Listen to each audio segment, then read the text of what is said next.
mudah. Kita selamat daripada benda yang bukan-bukan. Beli emas dapat fizikalnya, jual emas dapat duit. Keuntungan emas, satu, kenaikan harga.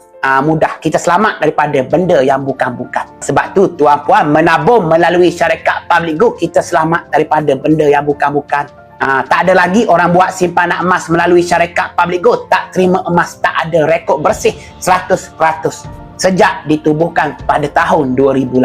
Ahli public go yang kini berdaftar melebihi 2 juta. Ramai sangat-sangat, lebih 80% masyarakat kita memilih menabung melalui syarikat public go. Kerana syarikat public go ni beli emas dapat fizikalnya. Kerana syarikat public go ni apabila kita berjaya keluarkan item emas jenamanya, dia janji beli semula. Tak kisah emas ni kemik, patah, rosak, calar sekalipun, tak kisah. Dia janji beli semula. Emas jenamanya harga tertinggi, terbaik mengikut harga emas semasa.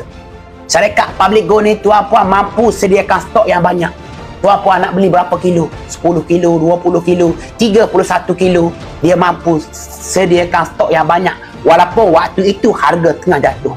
Tuan-puan jangan tak percaya. Jangan tak percaya. Ada sesetengah syarikat ni, apabila berlaku penurunan harga, mereka cakap tak ada stok. Tapi apabila harga naik semula, ada pula stok itu.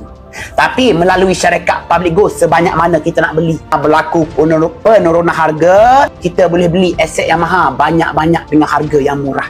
Itulah kelebihan menabung emas melalui syarikat public go. Tuan-puan, kita menabung emas melalui syarikat public go, kita dapat 2 perkara pasti. Pertama, emas.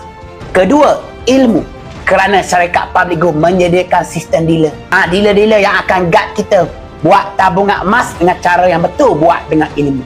Jadi tuan-puan boleh pilih sendiri dealer-dealer yang tuan-puan suka.